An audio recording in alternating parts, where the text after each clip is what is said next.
Hey, Hey, what's up? nothing much. Eric, you want to do some introducing? Yeah, so okay, yeah, here we have well I guess Eric, I'm gonna let you introduce yourself, but today I guess we're just gonna do an interview. And it's mainly just gonna center around just mainly metaethics, moral epistemology, stuff like that. And yeah, Eric Sampson, you can go ahead and introduce yourself. Oh, sure. Yeah. My name's Eric Sampson. I teach philosophy at Rhodes College, and what I mostly do is ethics and metaethics. And I live in Memphis, Tennessee, and I've been doing philosophy for a little while now. Nice. Okay. So since you're a moral realist, just go ahead and you just I guess explain it for the audience, just for those people that don't know. Sure. So moral realism is a view in metaethics. It just says that, well, I mean, so basically says that there are moral truths, that the truths are true independent of our attitude. So like, it's not as though my opinion makes them true. And that we can come to know at least some of those truths. So, I mean, you could put it more precisely by saying that moral realism is a conjunction of a bunch of claims like cognitivism, which is the view that when you're making a moral judgment, like this is morally good or bad, that you're expressing a belief. So you're not just expressing a preference or something like that. Here's what we mean by stance independent. So if it's wrong to, kill somebody, to stab your neighbor or something like that, the idea of stance independence that moral realists are committed to is just the idea that it's wrong to stab your neighbor, not because you or God or any agent thinks that way. It's true independent of your attitude, sort of like many people think mathematical truths are. They think 2 + 2 = 4, not because we made that up. It would have been true even if we had never thought of mathematics. Or the shape of the earth is round, not because we make that up, but because that's just the way the world is. Nobody made it the case. So if you ask what grounds the roundness of the earth, the answer is reality. That's just the way reality is. So realists think that moral reality is like that. So it's not made up by us. Okay. And I guess kind of going off of the first, component of realism. What do you think the most compelling case for cognitivism is? Yeah. So the first thing is just that seems to be like just the sort of evidence about what it looks like people are doing with their moral utterances when they say that, this is morally wrong or that's morally right or something like that. If you ask them, like, are you just expressing your attitude or do you believe that? It seems like, yeah, I believe that. And you can sort of draw inferences from the fact that something's morally wrong. If something's morally wrong, then it would also be morally wrong to pay someone to do that thing, which means that you can, use your moral judgments, we'll call them before we say that they're beliefs. You can use your moral judgments and you can reason with them and you can sort of make arguments with them, but that's not something that you can do with preferences. So you can't reason with your preferences other than just to combine them with beliefs or something like that in order to get an action. But you can't sort of draw a conclusion, any sort of like interesting conclusions from the fact that you prefer tea to coffee. Like, other than just like, I guess if I want to please this person, I should give them tea or coffee. But you can't reason with them. So it just looks like what people are doing with their utterances is that they're expressing beliefs.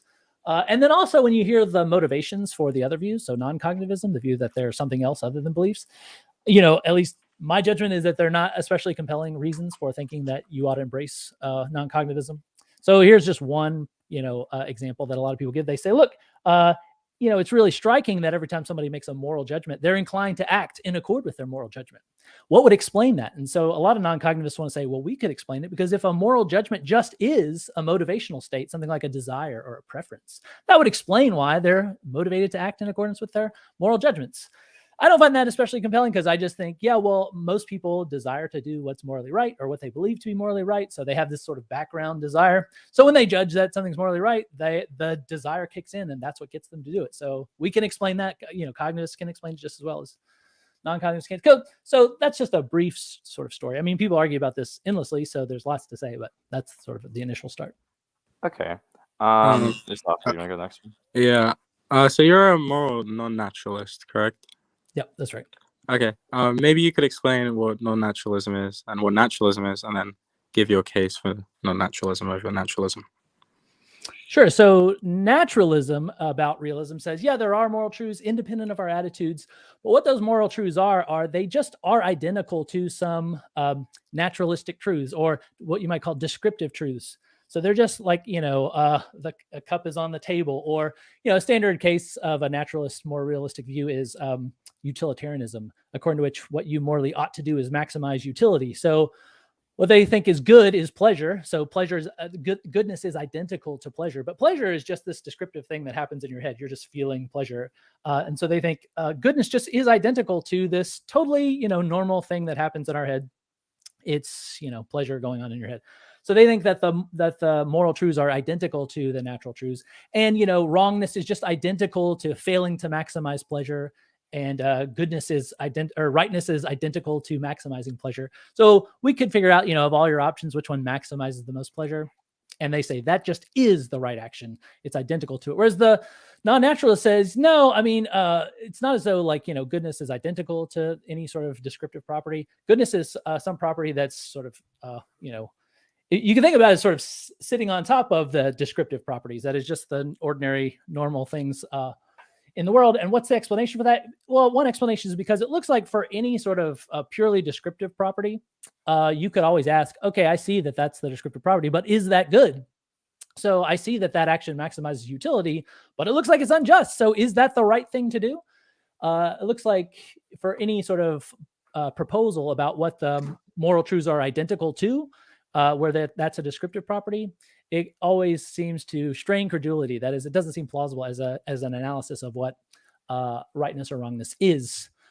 That's just one. Again, that's just one start. Another one is that the epistemology doesn't seem to work out especially well for naturalists. That is, I mean, how is it supposed to be the case that these merely descriptive, we sort of, it may be the case that goodness the word just means maximizes utility or something like that.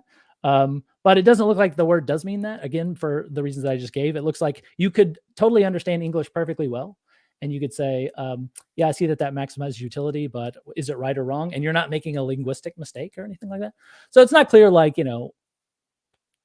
exactly sort of how the moral epistemology for naturalism is supposed to work.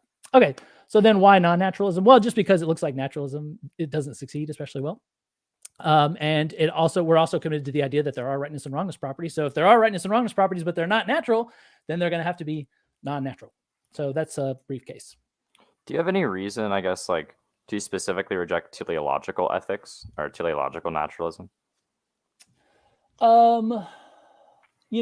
It's always a little slippery. I'm not opposed to it. I don't think it's stupid or evil or something, or especially implausible, but it's just always a little tricky to know, as far as I understand teleological ethics, the idea is that what you ought to do depends on sort of what your natural end is, and sort of how you come about figuring out what something's natural end is and what contributes to it, and why you ought to do that, why you ought to contribute to something's natural end rather than frustrated or something like that. So it may be the case that, the natural end of an assassin is to murder people or something like that. But then the question is, okay, but maybe that is what the natural end of somebody who takes on the role of an assassin, but maybe they shouldn't do that. Maybe I should frustrate the ends of the assassin, or if I'm an assassin, maybe I should just give up what that end is and do something else. So, that's the initial take. It's also just super mysterious about well, how do we, where do these ends, these natural ends that people are, ought to pursue, where do they come from, and that sort of thing.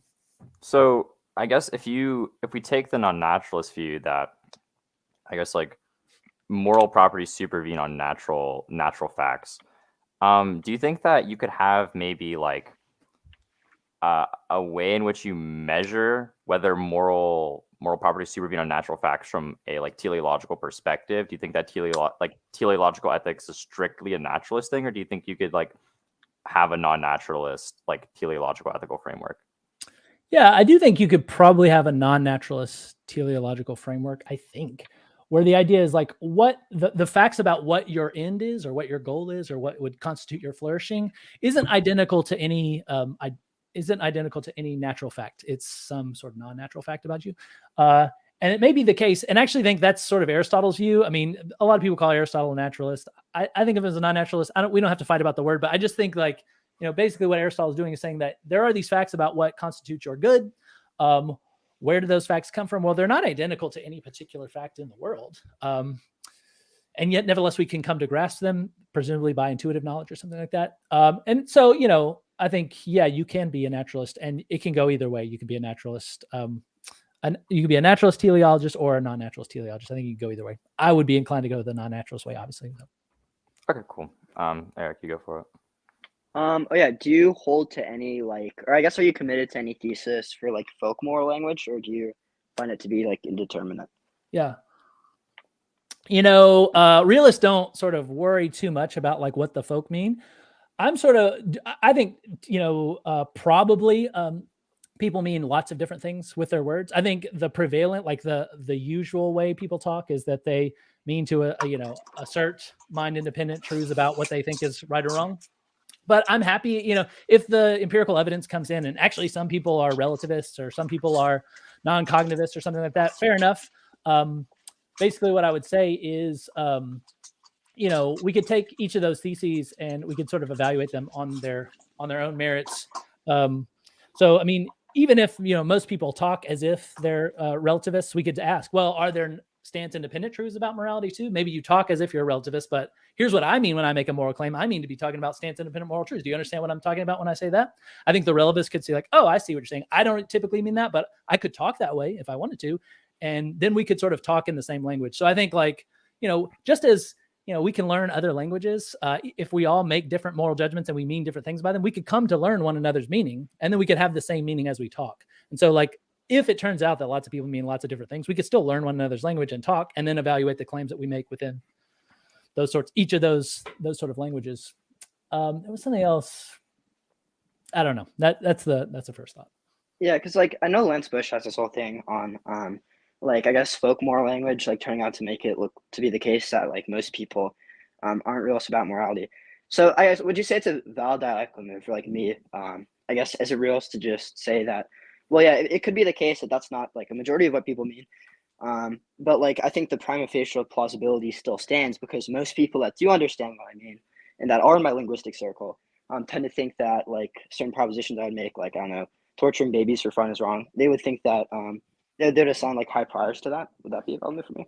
Yeah, I think that's a perfectly fine way to go. I also think that like, if the folk, psychology comes in and says, hey, you guys mean different things by your words. Again, we could say like, okay, so I see how you're talking about it. When you say that this is morally wrong, you just mean that it's, against your preferences or something. What do you think about this claim? Suppose I claim that it's morally wrong. And what I mean is not just an expression of my preferences, but instead I mean that it stands independently morally wrong. Then we could argue about the merits of that kind of view.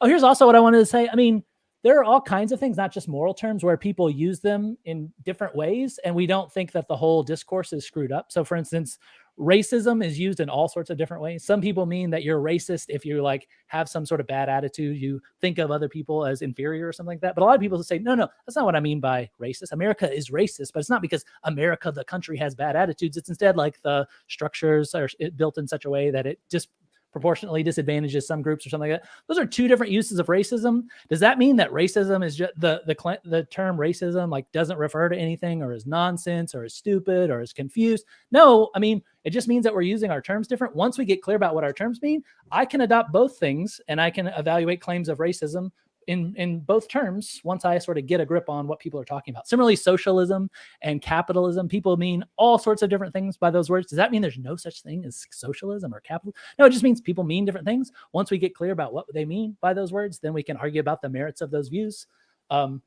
It is the case that people use socialism and capitalism and racism in different ways, but that's not a problem at all for that sort of discourse, other than just it makes things confusing sometimes, but that just means we need to be clear with what we mean by our terms. I think that makes sense to me. What came to mind was like mathematics, right? Like I'm sure people talk about mathematics in very different ways. Like I'm sure there's some people that like if they're saying 1 + 1 = 2, they're referring to like something out there, like in reality that makes it that way. Maybe some people are using it in like a fictionalist way. Maybe some people are like saying, okay, from these like assumed like mathematical axioms is what we get. But I'm not sure if we would say that the discourse on mathematics is confused. Absolutely. But yeah. Mustafa, I think it's your turn. Yeah. So a very common meta-ethical view is moral error theory, and they say that moral judgments express the truth about beliefs. It's just that these are all going to be false. So I know you're not a moral error theorist. I'm just asking, what is the most compelling argument for error theory in your view? Yeah, what is the most compelling argument? Hard to say. Maybe disagreement. I've written a lot of stuff about, is disagreement it?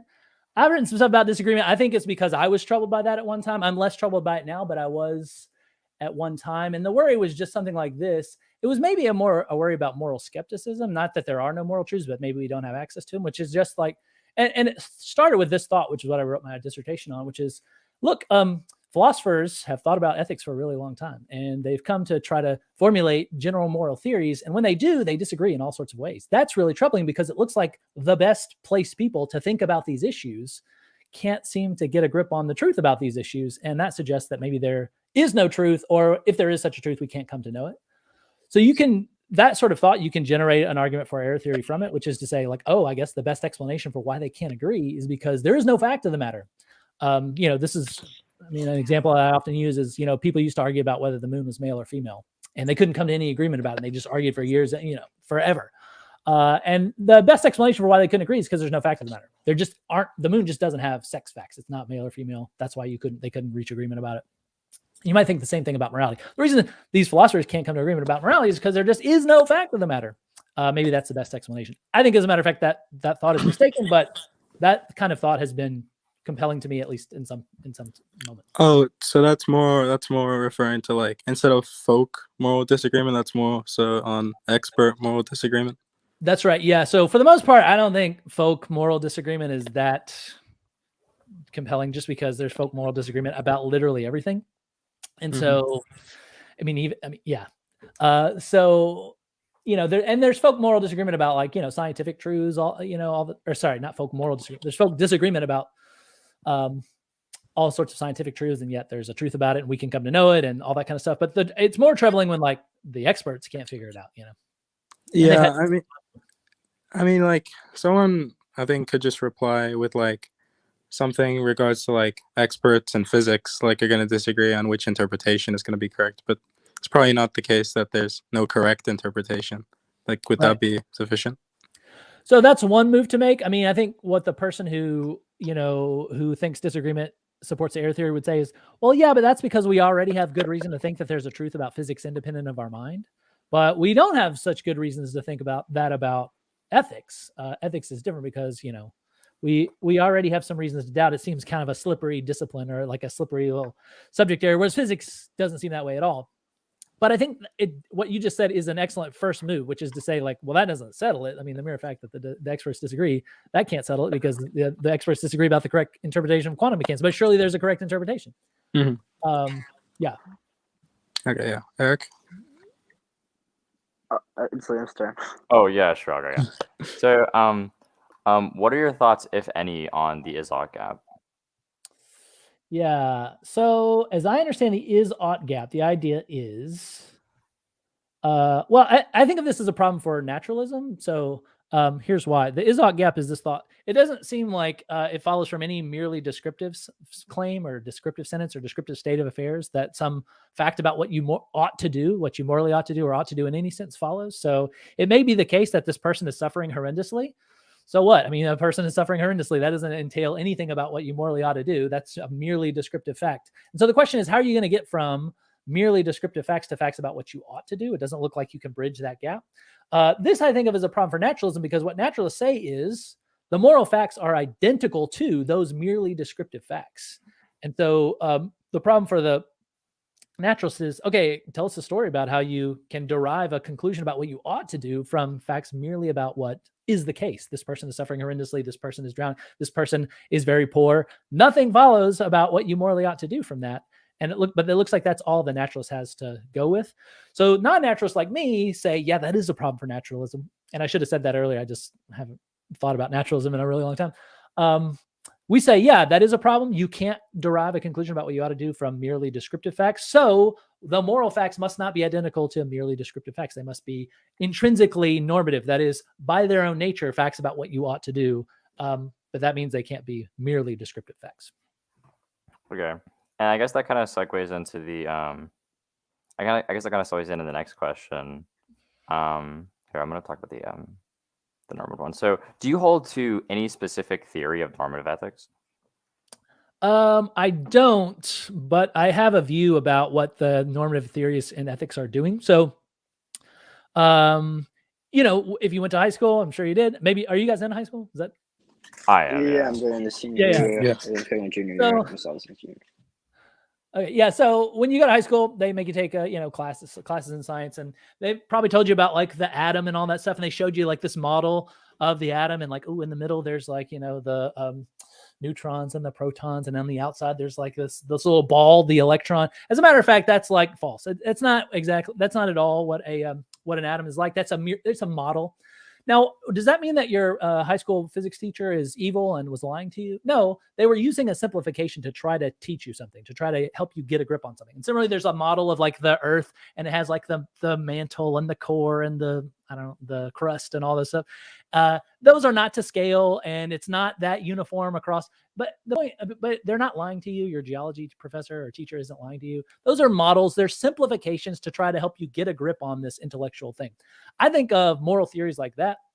I think of them as oversimplifications about the moral domain that sort of highlight important things that you should pay attention to. So I think consequentialism or utilitarianism sort of highlights the fact that, hey, people suffering and the consequences of your actions is really morally important. You should pay attention to those. It's an oversimplification because it says, and that's all that matters. And I think that's not all that matters. I mean, people's rights matter. What people deserve matters. How people have treated you in the past matters. That sort of thing. Similarly, like with Kantianism, so that says like all that matters are the motives, the motives of your action, and respecting people's rights or something like that. And I think that's an important thing, but that's an oversimplification. Does that mean that the Kantians are evil and we should kill them? No, it just means that, like, they're oversimplifying a bit. Same with virtue ethics. I think virtue is important. Does that explain everything about the normative domain? I think the answer is no. So what I want to say about normative theories is they're important, but it would be a mistake, I think, to declare allegiance to a particular moral theory and say, this is my moral theory. I think all of them have problems. And I think actually all of the defenders of these views would say, yeah, they do have lots of problems, but this is the best one we got, so I'm going to go with it. Whereas my own take is like, no, they're all oversimplifications of the moral domain, which is highly complex. They're nice for getting a grip on what's morally relevant and what's not. But past that, like, you shouldn't declare allegiance to any particular moral view. Oh, so you would consider yourself more like a pluralist on like a pluralist, or somebody who, so like there's a guy named W.D. Ross who wrote a book called The Right and the Good, where he basically says, look, the moral domain is sort of like, it involves a lot of conflicts between things that are valuable and things that are important. And a lot of what the moral life is trying to, deal with these trade-offs. Like, this thing is really important and this thing is really important, and you can't have both. So you got to choose. And so you got to really think carefully about which one is more important and why it's more important. And that requires a lot more than just weighing up consequences or figuring out, what maxim you're acting on. This is what Kant's view was, or whose rights you're violating. You got to do a lot of other sort of considerations. And so that's the kind of view that he sort of argued for in the early 1900s. And that's the closest thing, I think, to any sort of moral theory that I would go with. But a lot of people complain that's not a moral theory. That's just basically saying that there are a lot of, considerations that you should consider, and it gets complicated, and there's no like general moral principles that you should apply in literally all cases. At best, there's like, for the most part, you should not cause suffering. For the most part, you should not lie to people, that sort of thing. Mm-hmm. Yeah, I think that's why I'm a big fan of Ross too, because it seemed like something to like focus on a lot too was just going through just monistic moral theories that say, okay, there's this one principle, and just like showing the flaws with just having one principle, like how like it could be used to justify anything, or how there's always just going to be like usually some type of reductio that most people just aren't going to accept. Right. I think that's why I'm a big fan of Ross. That's right. Yeah. And I think the lesson from all those, like when you take an intro to ethics class and they show all the shortcomings of all the ethical theories, is to say, look, I mean, surely they were getting something right. Surely it's true that the consequences of your actions matter to some degree. Surely it matters that when you violate people's rights, or when you, act for bad reasons, and that you don't have any virtues at all, that you can't that you're not temperate at all, and all you do is just continually indulge your impulses or whatever. All those seem right, but none of them seem to get it all right. And so, yeah. And I would just say, like, I actually don't know of very many people, even like real philosophers, who have declared allegiance to a theory, Kantians or utilitarians, who, as a matter of fact, like live that moral theory. For the most part, I think they live the way that I'm just describing that you live. That is, for each situation that they encounter, they think, let me think about the morally relevant considerations here and how important they are relative to one another, and what should I do in light of those things. That's typically how they live. And I actually think that's the way they should live. And they show by their behavior that they see some value in the sort of moral theory that I'm describing, which actually isn't a moral theory, just way of approaching ethics that I'm describing. Okay. Mustafa, is it your turn? Whose turn is it? I think it's Eric's, but I'll just ask this. What are your thoughts on using phenomenal conservatism in metaethics? I think it's the right way to go. And as a matter of fact, again, I think that this is basically what people, as a matter of fact, do. They often, so I think, especially on YouTube and things like this, people want to say like, I don't use intuitions, like I use science or something like that. But as a matter of fact, I mean, everyone uses intuition. Just some people are honest about it and other people aren't. That is because, look, when we give arguments, so a lot of people say, give me an argument. But suppose I did give you an argument. And suppose like anybody who gives an argument, they're going to start with premises, that is claims. And what's going to be the support for those premises? Either there's other support for those premises, and then we could go look at those and ask what's the support for that. And either it's going to bottom out in an intuition, that is, it just seems really plausible to you that this claim is true, or there's going to be an endless regress of justifications that you have to give for all of your premises. At some point, you have to start somewhere. And what are you going to start with besides, really plausible claims that seem really plausible to you? What's the alternative? Start with claims that are really not plausible to you, or like, what are you going to do besides start with claims that at least initially seem really plausible to you? I think, as a matter of fact, everyone does this, even people who claim that they don't use intuitions, even people who claim that phenomenal conservatism is false or stupid. As a matter of fact, they are phenomenal conservatives, at least in terms of their behavior. And I think they should be phenomenal conservatives in terms of their explicit views. So I think it's the right way to go. And I think, as a matter of fact, it's kind of the only game in town. Well, I don't want to strawman Lance Bush's thing on phenomenal conservatism, or as he calls it, phenomenal dogmatism. It's like he says that it goes wrong in the sense that it's just asserting a high prior to moral realism, and that there's not going to be any way, or it's not going to be the case that there's any way to get the moralist out of their view or something like that. What would you say regarding something like that? I would say it's certainly possible to abuse phenomenal conservatism. That is to say, like, well, I find this plausible and that's it. Now I'm going home and, I just want to keep my views. I mean, phenomenal conservatism says this is the starting place for inquiry into any philosophical view, or actually any domain ever, even science. So it doesn't say like that's the end of it. And if the point is like, well, you could abuse it and say, well, I'm not going to listen to any evidence. Well, of course, yeah, anybody can sort of, close their ears to future evidence or to any additional evidence. And that's a problem, and they should be criticized for that. But that's not like a problem with phenomenal conservatism as a view. That may be a problem with some people who are doing philosophy, but that's just called, ignoring good evidence. It's not like a problem intrinsic to phenomenal conservatism. Mm-hmm. Yeah, I think like there's some stuff from humor on like epistemic negligence. I'm pretty sure humor like might view it as like something that would like take away doxastic justification.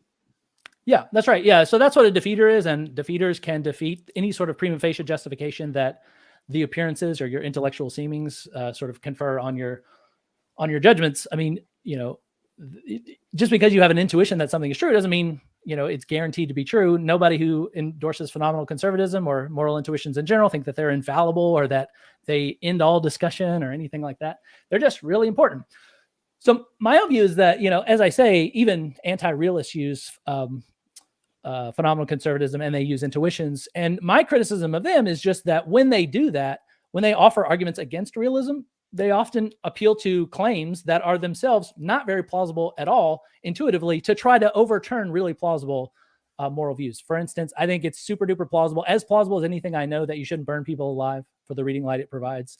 Now, air theorists come along and say, no, that's not true.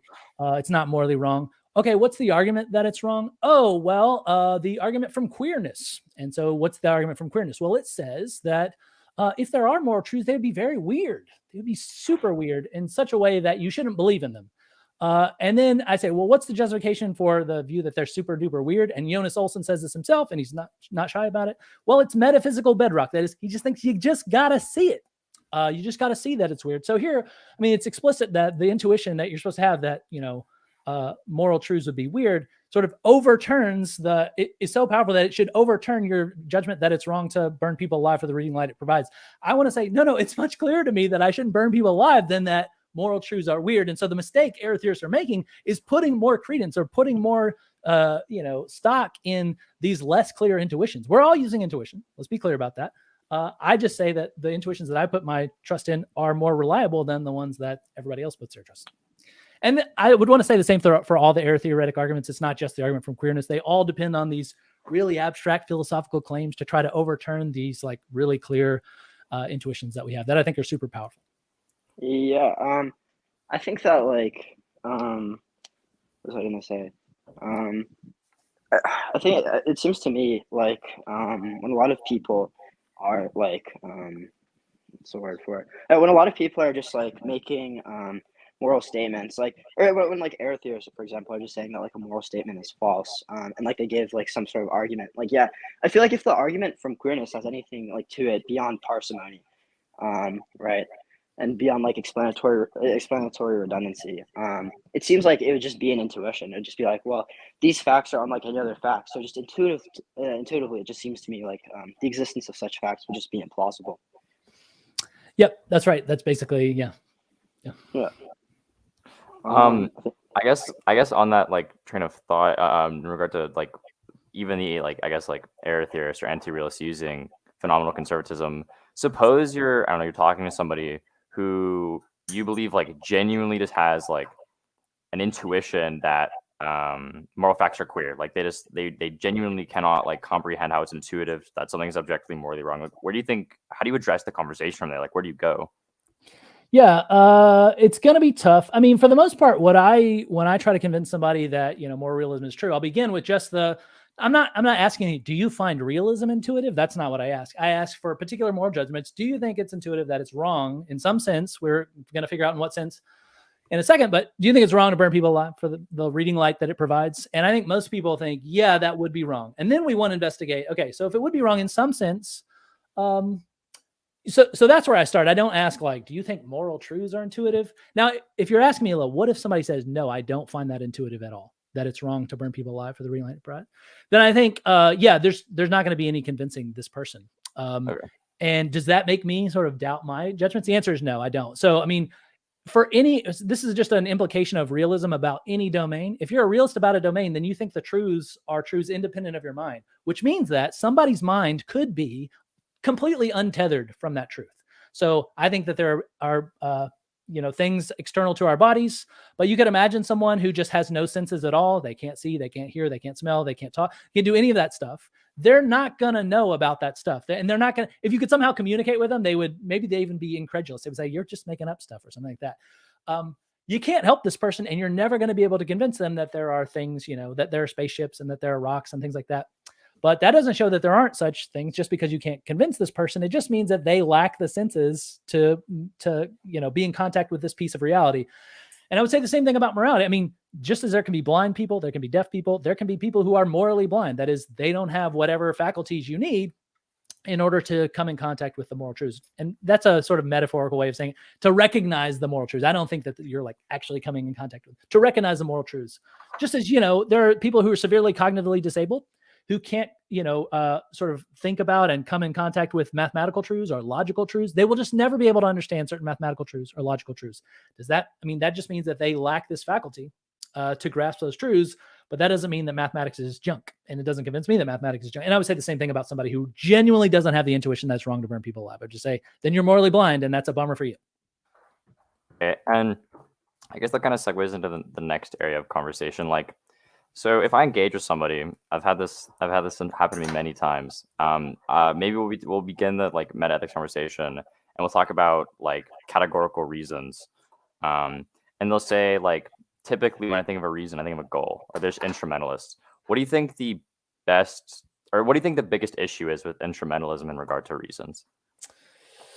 Yeah, I mean, the first thing to say is, it gets complicated really fast because it can't just be the case that if you take something as a goal, like if you desire something, then you have a reason to go pursue it. And here's why, because a lot of times we desire things that are bad for us. So, you may desire to eat the apple that's on the table because it looks delicious, but as a matter of fact, it's, poison and it will kill you. So do you have a reason to go eat this apple? Most people who are internalists, that is, they think they're instrumentalists, they think that what your reasons depend on is just what you desire and what would help you achieve it. Say, oh, no, not in that case. Even though it would satisfy the desire that you have, which is to eat the apple, you shouldn't do it. And so what they say is, well, it's not your actual desires that you should, indulge. It's the desires that you would have if you were if you had full non-normative knowledge, so you knew like all the descriptive facts or something like that. Then there's a problem for that view, which is this, like, if you have reason to do something, if you would desire it, if you had full information, then that gets this kind of case wrong where, like, imagine you're out in the woods and you are lost and you have a map in the back of your backpack. Should you pull out the map and look at it? whatever theory you have, better say yes, you have a reason to look at your map to get yourself unlost from the woods. But here's a problem. It's the case that if you were fully non-normatively informed, you wouldn't look in the back of your back because you would know exactly where you were. So the view that you have a reason to do whatever your fully informed self would desire to do or something like that is false, because it says when you're lost in the woods, you shouldn't look at the map in the back of your thing, because your fully informed self wouldn't have to do that. They wouldn't be motivated to do that. Okay, so that's just the first start to say, like, it gets complicated really fast. And then you have to start adding, for this instrumentalist view, you have to start adding all kinds of bells and whistles for each counterexample that you generate for the theory. And then you begin to ask this question. Okay, so what is motivating you to continually revise your theory? It looks like the answer is because because there are reasons for you to act in various ways. You can see that as intuitively as anyone can. And in all these cases, I'm showing you that it doesn't depend just on what you desire or whatever theory you generate. It depends on other considerations. And you're trying to capture those by adding all these bells and whistles to your theory. But as a matter of fact, you can just continually counterexample them over and over and over. So that's a big, long way of saying, what do I say to the instrumentalist? I say, give me your theory and I'm going to counterexample the crap out of it. And then you're just going to have to keep adding. And I don't think that you're going to be able to come up with a plausible theory. Here's something that, at least on YouTube, isn't often asked. Tell me your theory about reasons and how it works. And then let's talk about whether or not it's plausible. For the most part, people aren't asked to give a theory and they don't give a theory. They just think, yeah, you're just, getting what you want. That's the view about reasons. That view has had trouble since the 80s, and people have just continually counterexampled it over and over and over. But because it gets super technical, that kind of stuff doesn't show up on YouTube. Yeah, so you would agree that like there's not really like a good way to engage with it, like an instrumentalist, other than like counterexamples, because you can't, like, if they're just gonna hold that reasons are instrumental, you're not gonna be able to give some like principle saying like, well, actually that's not true, because like, yeah, okay.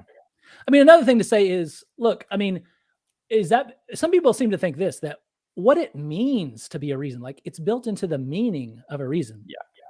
That it just is, achieving some goal or something like that. But that would mean that everybody who's an externalist just doesn't know the English language. They just don't even, they can't, like, they don't know the meaning of the word reason, because they think that there could be these reasons that are independent of your goals. But it's just built into the word that you can't, but no. So that's why I think, like, if people think that that's just what the word reason means, they're mistaken, because that's not what the word means. The word reason in English allows that there could be other kinds of things. So we have to do more philosophy than just stipulate that's all the word means is, achieving your goals or something like that. So would you say like it's a good way to respond to it, almost by saying, in the same way, like maybe they disagree on what goodness means, you would say, well, I can understand the view. Maybe this is what you mean when you say reason, but this is what I mean when I say reason, and just make them debate. Okay. I mean this by reason, and then we could argue about, like, do those things exist? And you can't settle that by saying, but I mean achieve your goal. Exactly. I know what you mean. I'm telling you what I mean, and now we're going to argue about whether those things exist. Yeah.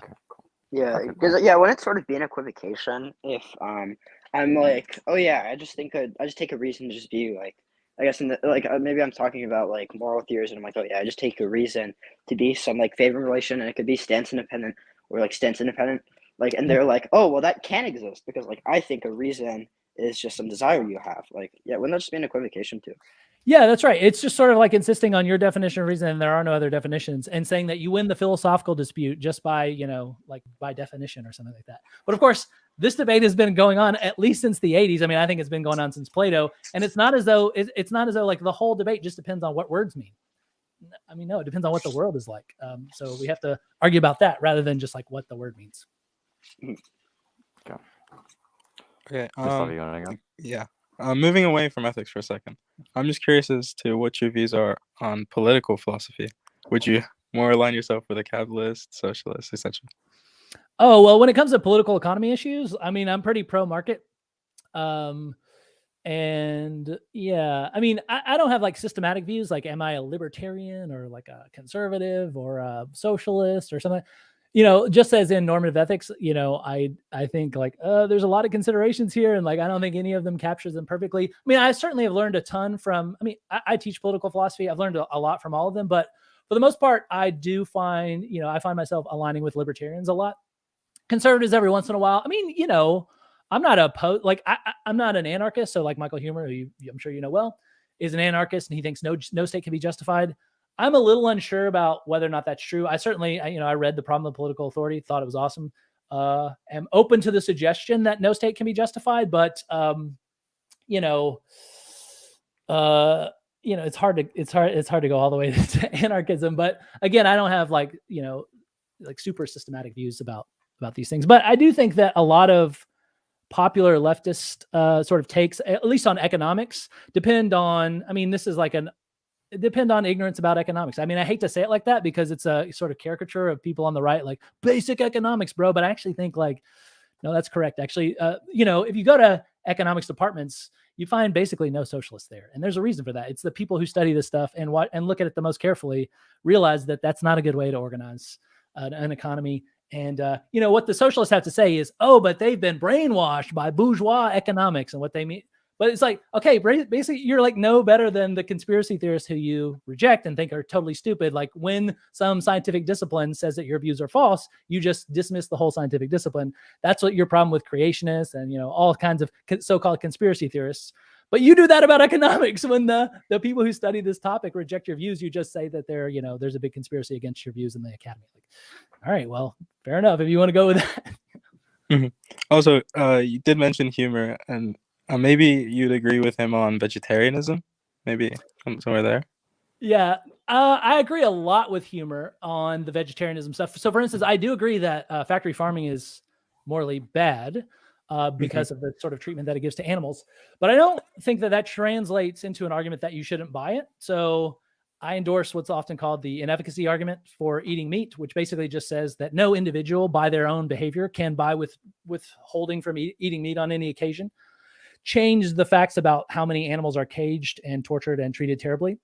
So when I refuse to buy eggs on one occasion, I don't think that is going to, because the food system is so massive, I don't think that one withdrawal from using eggs is going to make any difference to the number of chickens that are raised and eaten and killed and all that kind of stuff. So I actually think, I hold this view that, factory farming is evil, but my individual contribution to buying eggs doesn't make a difference in the number of animals that are treated badly on these evil farms.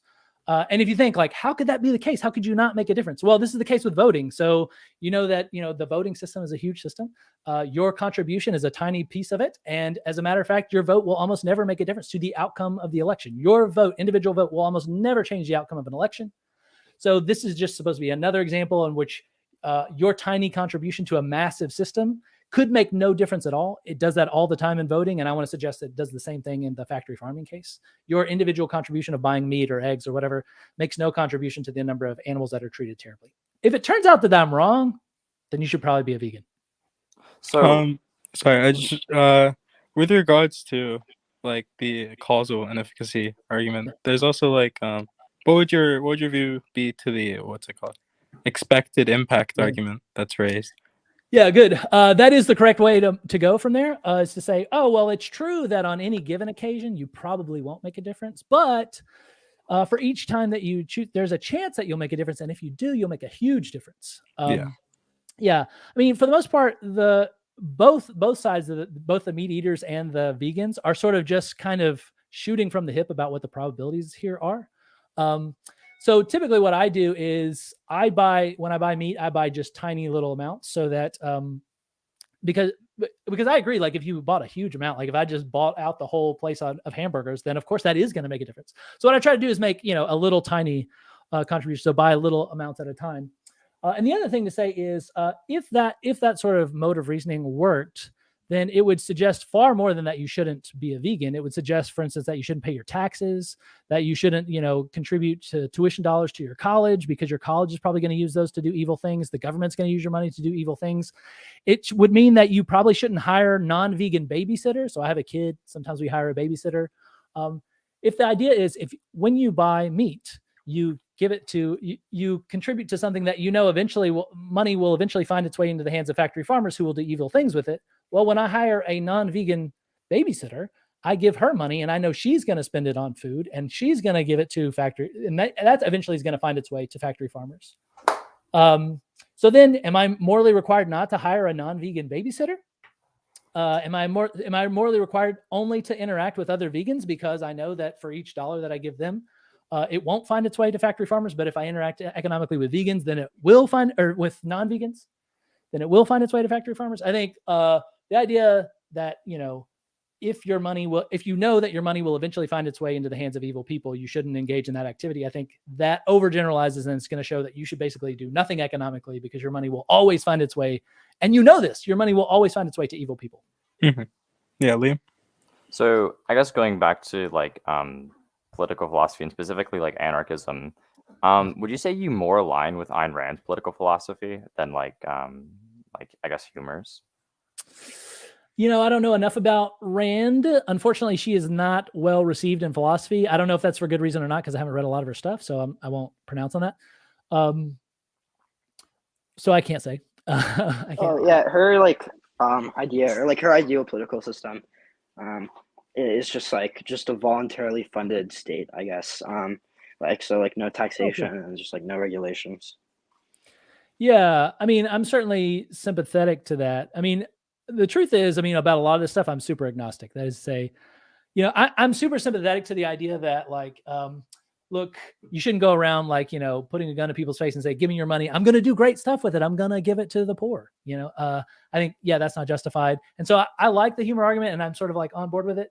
But then if it leads to the conclusion that like, you're never, the government is never justified in, taxing you for this purpose or that, then I think that's bad. I mean, at least it seems less plausible to me. So I begin to lose confidence in the sort of argument as it's moving along to get to anarchism. I mean, even John Locke, who, was sort of a proto-libertarian who thought like the point of the state is to protect our rights, to protect us from unjust attack. So like we can have a police force and we can have a military. I mean, even he thought that it was permissible to compel people to pay for those sorts of services.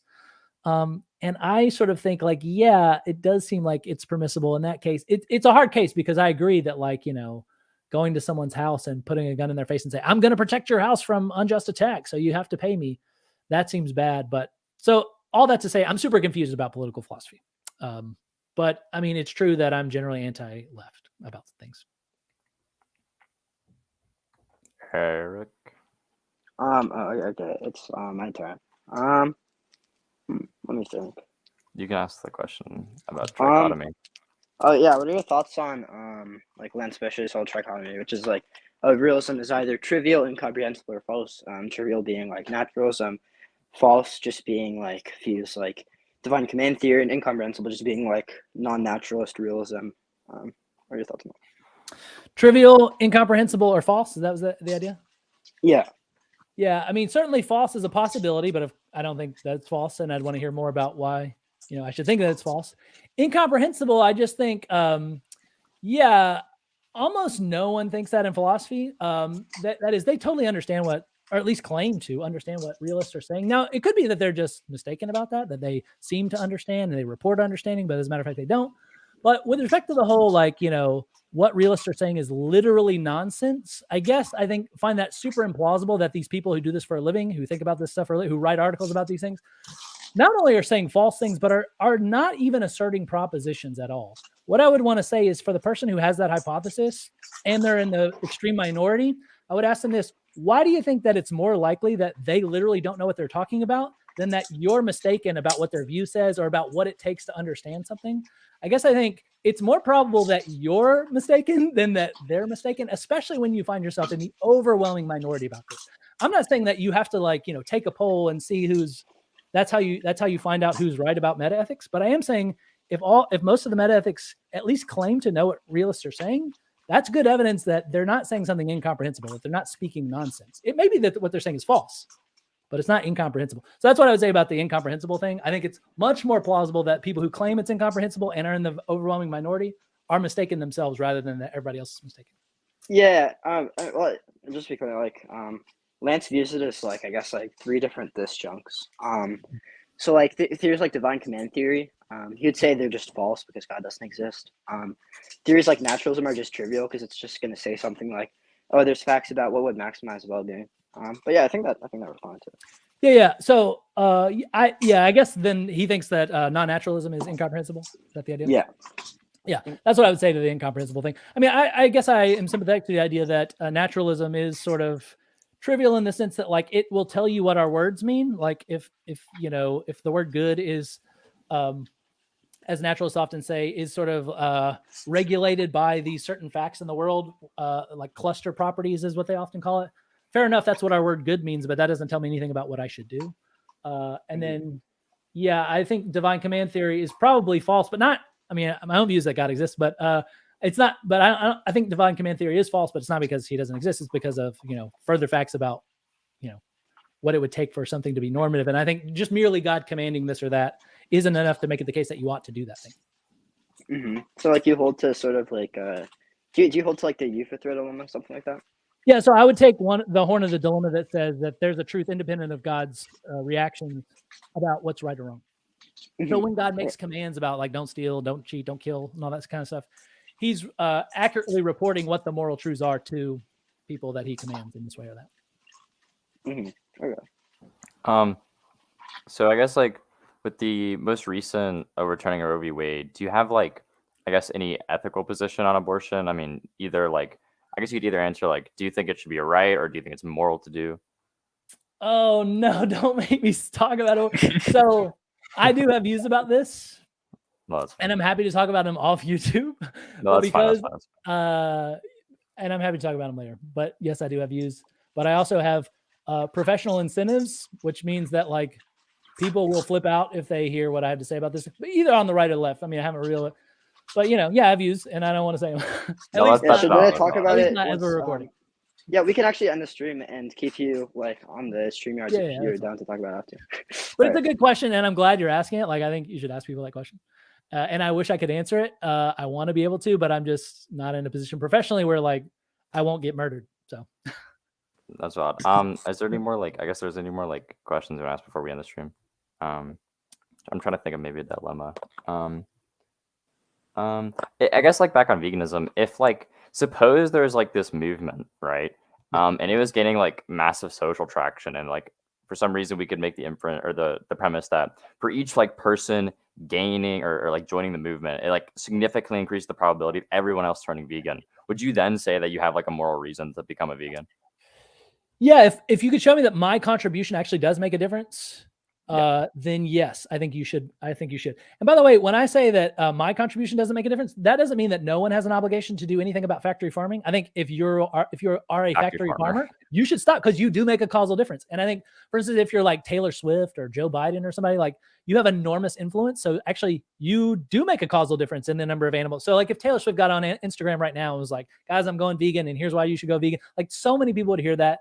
Probably a small number of them would convert to veganism, which would actually make a difference in the number of animals that are caged and killed. So I think the people who do make a causal difference, they absolutely should change their behavior. I think if you're a restaurant owner, I think you shouldn't order large amounts of food, because you do make a difference in the number of animals that are caged and killed. So when I say that, like, I think it's okay for me to do it, it's because I make tiny, tiny contributions. But of course, there are people who make huge contributions. If you're the CEO of the company and you have this massive company and you like, cater lots of events for your company, then you should probably choose only vegan restaurants, because you're going to cause lots of suffering if you order lots of food.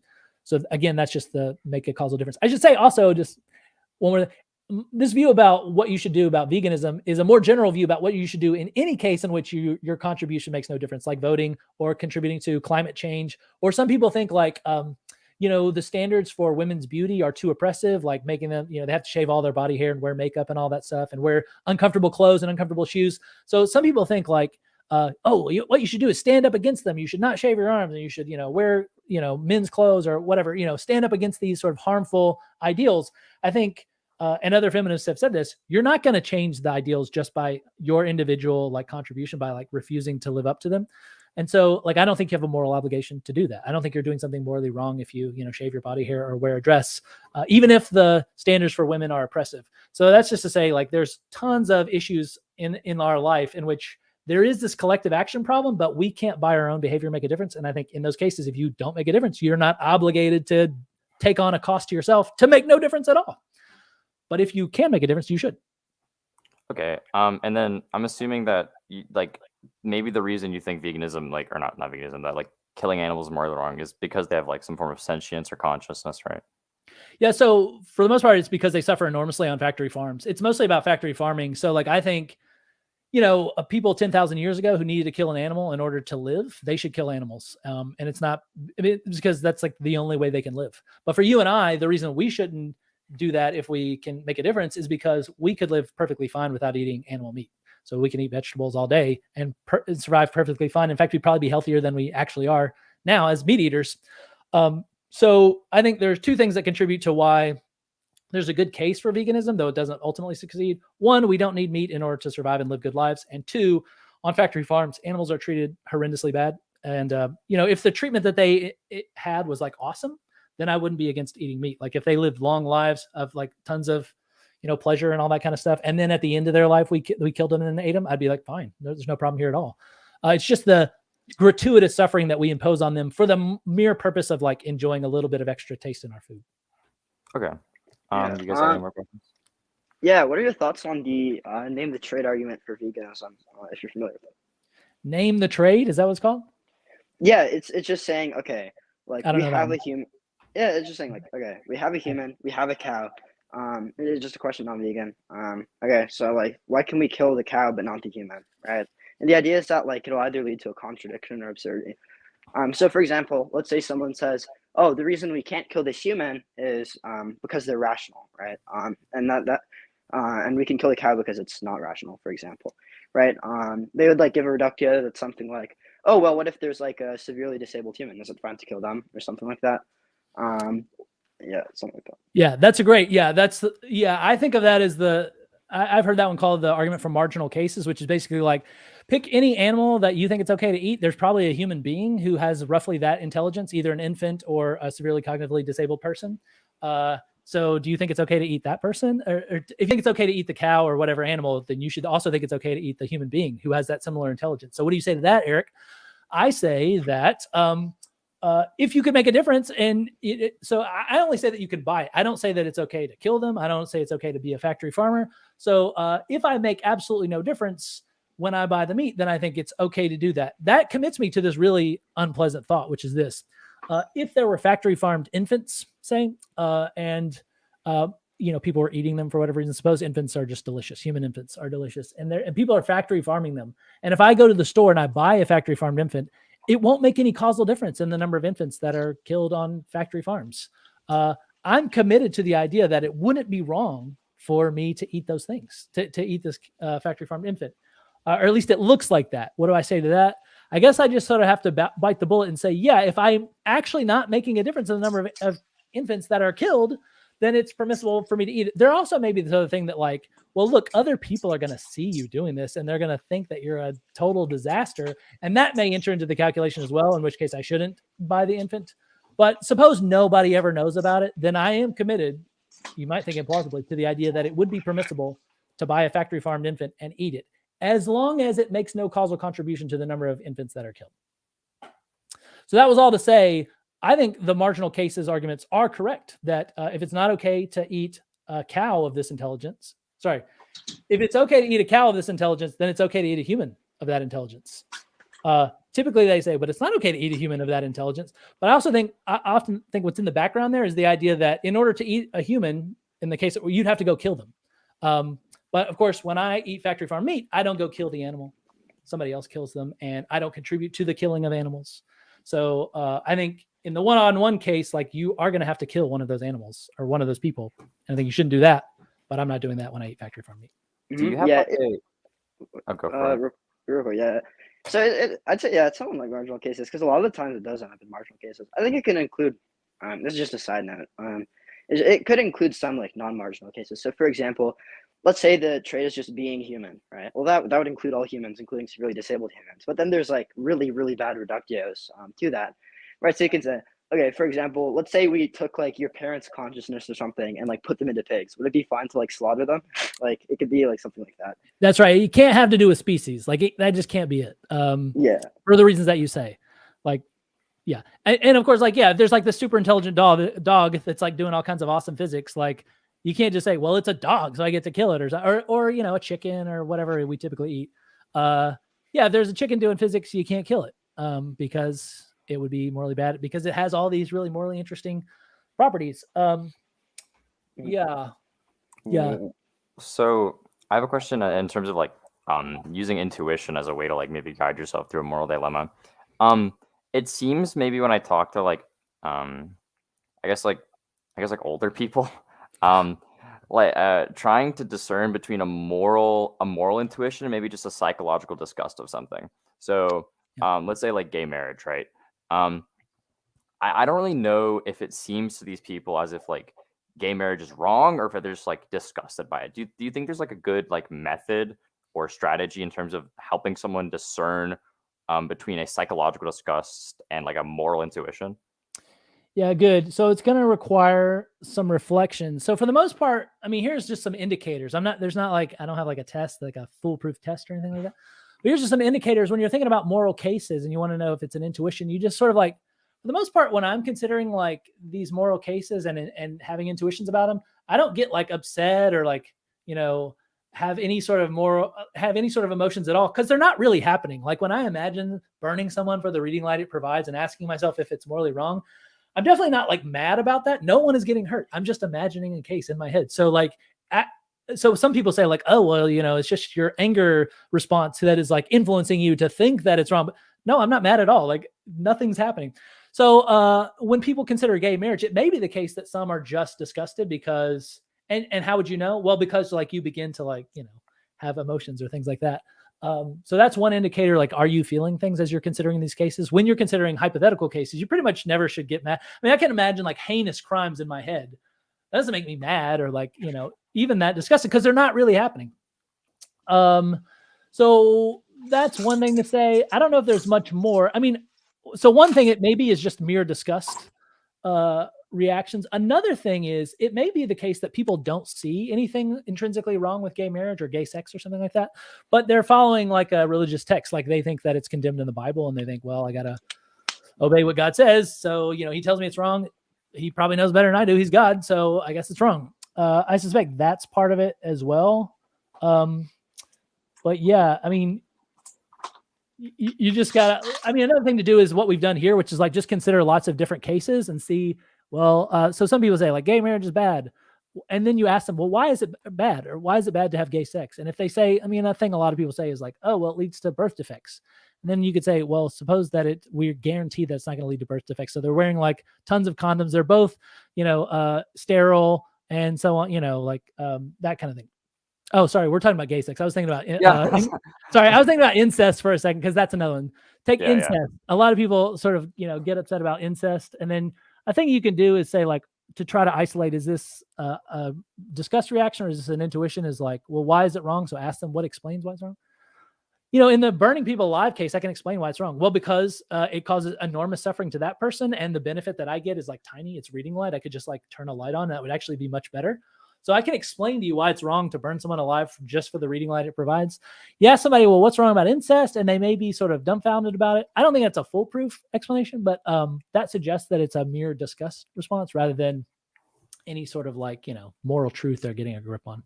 Would you say like, maybe a good way to do that is like compare, maybe give them like to envision something we would like see morally wrong, and then ask them if they're using goodness or that's bad in the same sense. Like if I gave an example of some crime, I was like, okay, we can agree this crime is bad, but like are using like good, like murdering people is bad in the same way you're saying having gay sex is bad, and they'll probably say no. So. Right. Yeah. So yeah, that's another thing is like, well, what do you mean when you say that it's bad or that it's wrong or whatever? Yeah. And if they're using their words in different ways, then yeah, that's a good indication that they're not even really having the judgment that it's wrong. They're just having the judgment that it's ugh, and they're confused about what they're thinking.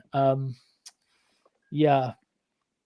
Yeah. That's the most I can say probably about distinguishing like, emotional reactions from intuitions. Mustafa, you can go now. Sure. Last question. Yeah, this will be my last. It's what theory of truth do you hold? I don't have a theory of truth. Naively, a correspondence theory of truth. So like a sentence is true if it corresponds to reality. I'm aware that there are problems with that thing. I don't really know what the problems are. For the most part, here, I'll tell you why I don't really, I think like I'm not like upset with people who do, the theory of truth and all that stuff, but I guess it's hard for me to see like how it would matter more generally. It may be intrinsically interesting, and I'm fine with people, thinking about things that are intrinsically interesting, but I just think like it's definitely the case that some claims are true. What makes them true, I don't know, but they're definitely true. And so like I would only want to investigate further the nature of truth if I thought like there might not be any such thing, or the correct theory of truth might influence like what my judgments about what is true. But for the most part, I think on any theory of truth, it's going to be true that I'm human, that I have 2 arms, that I live in Memphis, Tennessee, that the world is round, and all that kind of stuff. So it just doesn't seem to me to have more general implications, more general philosophical implications. So I don't know much about truth, and I don't think about it much. But I'm not mad at people who do think about it. Okay, yeah. Cool. Here, I know you said last question. I'm just like, I guess yes or no. I got all day. So do you hold any like theory of perception? Are you a direct realist or like representational realist? Yeah. I don't think I am on this one either. I mean, I am drawn to the idea that what we come in contact with in perception is the actual objects themselves. I would sort of like for that theory to be true, but I don't know if that is the correct theory. I mean, I understand some people think like, oh no, you never have access to the objects themselves. It's always just images in your mind or something like that.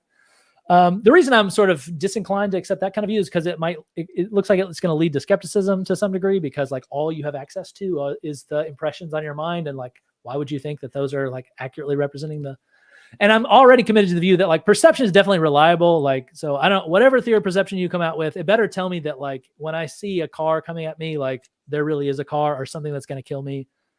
So again, for the similar reasons as the theory of truth, I don't go much into the details of perception, because I think like our perception is definitely reliable. Whatever theory of perception you guys go figure out, it better tell me that my senses are reliable, or I'm going to throw out your theory. Mm-hmm. I have another question. Yeah. So when it comes to like normative properties or like goodness, are you like a Platonist about it? Yeah, for the most part. Yeah. I mean, if Platonism just means like the moral truths are not identical to any sort of worldly things, like collections of atoms arranged this way or that way, then yeah. I mean, am I a Platonist in the sense that like I think that our minds sort of like commune with the forms or something like that? No, probably not. I mean, I don't know if I think there are such things as forms. But again, with the metaphysics, I'm sort of like, it's not that I don't think these things are important. I think they are, but there's so much to read, and for like basically your whole life, you're going to be like, dang, I really need to like learn more about this particular issue. And metaphysics is definitely one of those things. I mean, I've taken a ton of metaphysics classes, but even once you get into them, like you realize like this is freaking hard, and I don't really know like the right way to think about abstract objects. Should I be anomalous? Should I be a realist? Hard to say. I mean, I definitely lean towards Platonism just because I think, look, the world's weird. Who cares if it's weird? So I'm not like turned off by Platonism because it's, it says there's this otherworldly realm of things. Okay. This will be the last question. Okay. It doesn't have to be. No, it's okay. Yeah. So you said you haven't read like a lot of Rand. Are you familiar with her ethics at all? I mean, the caricature is like she's an ethical egoist, so she thinks that what you ought to do is you ought to pursue your own interests basically all the time. That's that's what I've heard probably second and third hand from other people. And if that's the normative view, then I would reject that view, but maybe that's not the view. I don't know. You could tell me. So I guess like the way you would categorize Rand's view is more like it's more in line with virtue ethics. Egoism is like a component of it, but I think it's more so virtue ethics. So the view would just be that goodness would just be judged in relationship to its impact on your life. So it's not just the idea that you should pursue your interests. It's more so you should pursue the things that objectively best benefit your own life. Would you, I guess, disagree with that prima facie? Yeah, I mean, I am committed to this idea that sometimes you ought to take sacrifices on yourself for the sake of other people. So sometimes you ought to donate your income. Like if you have an enormous amount of income, actually, pretty much everybody should probably donate some of their income in the United States, at least, because even people at the poverty line in the United States are richer than 80% of people on the globe. So for the most part, I think pretty much everybody in the United States should probably give some of their disposable income to the desperately poor. That is going to sort of bring down your interests for the sake of helping others. So I guess I'm committed to the idea that the Randian view is going to have to be false. But so, I mean, it's not like crazy or anything, So I guess like suppose if we don't take Rand maybe as like an absolute, but you just have like, okay, well, generally people should live for themselves. They should try doing what makes them happy. They should try doing what's best for them. You would agree with that, like generally, not like it's an absolute thing. Absolutely. Yeah, for sure. And I actually think that's Aristotle's view. I think he thinks for the most part, like if you read Aristotle's Ethics, for the most part, he's not talking about like, here are the sacrifices you ought to make for other people, or here's like your obligations. For the most part, he's saying, look, here's how to live a good life as a human being. Here's the kinds of things you need. You need friends, you need some virtues, you need temperance, you need courage, you need justice, and lots of other things, wittiness, you need all those things. Why? Is it because it helps other people? No, it's because it helps you. Makes your life go better. And I think that's great. It's my favorite thing to teach. I teach utilitarianism, Kantianism, and Aristotle, and I like teaching Aristotle the most because I think he's got to be right about that particular stuff. So I think in general, as a generality, yes, that's got to be right. Okay. Cool. Let's go ahead and we're gonna end the stream. Make sure. Yeah. Goodness, let me get my start off lit. And then it's time to talk about abortion, man. Wait, okay, let's hold on.